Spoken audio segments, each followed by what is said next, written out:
Hello, this is Shigeki. Thank you for tuning in. Today, I want to talk about something that's often overlooked but critically important: managing your employees' expectations during the probation period. It's a tricky balance.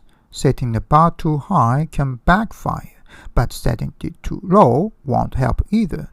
Let's start with a simple question. What is the probation period? In most companies, when someone is newly hired, they go through a probation period, usually 2 to 6 months, during which the employer evaluates whether the employee is a good fit for the organization.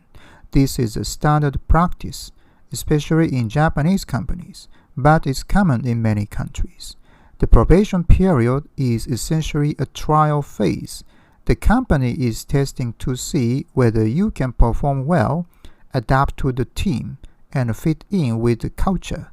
And of course, you, the employee, are trying to prove yourself. Naturally, everyone wants to pass this period.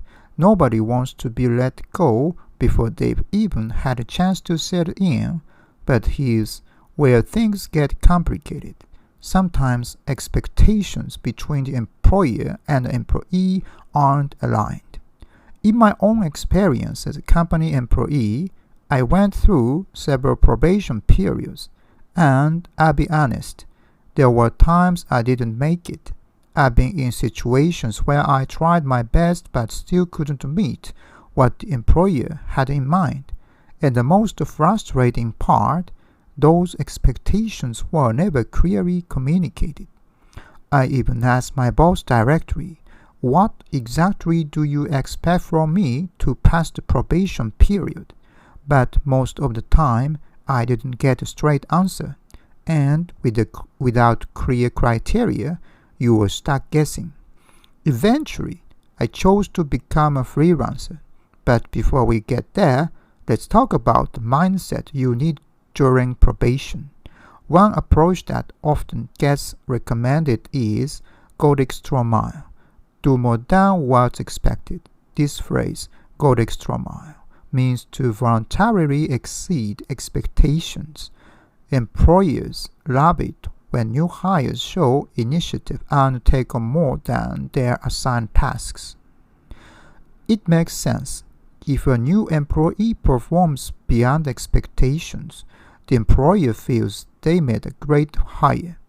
"I'm glad we brought this person on board," they'll say. That kind of expression can go a long way towards securing your place. But here's the problem. Constantly exceeding expectations can be exhausting and unrewarded. Think about it. You are working extra hard, but your pay is fixed. In most cases, salaries are decided at the time of hiring.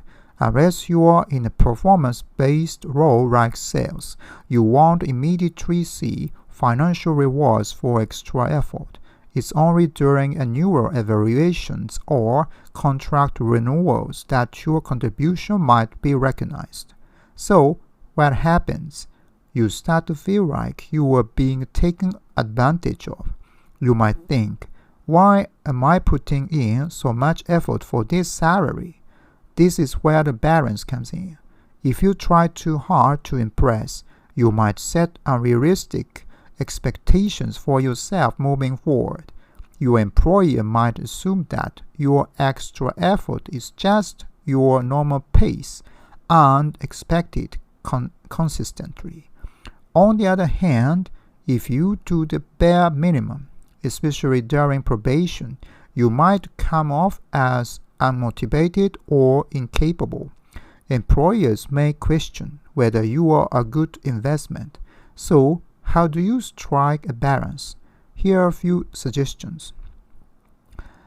First, understand the company's culture and expectations early on. If the employer won't tell you directly, try to observe.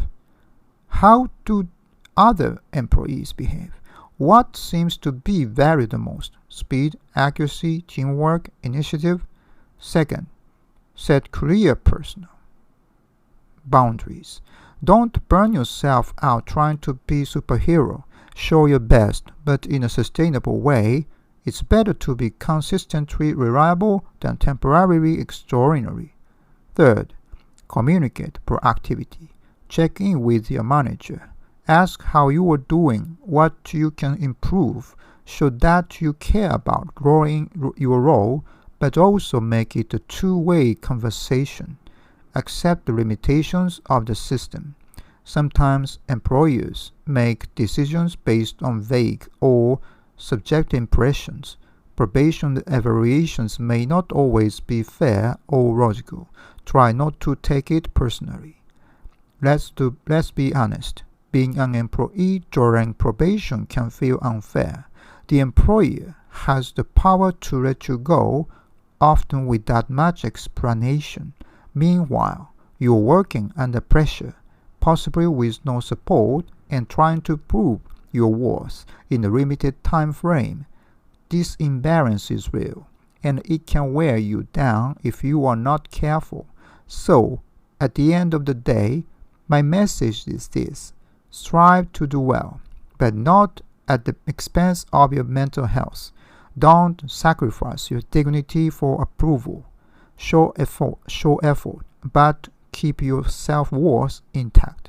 Being employed means navigating expectations, your own, your employers, and the unspoken rules of the workplace.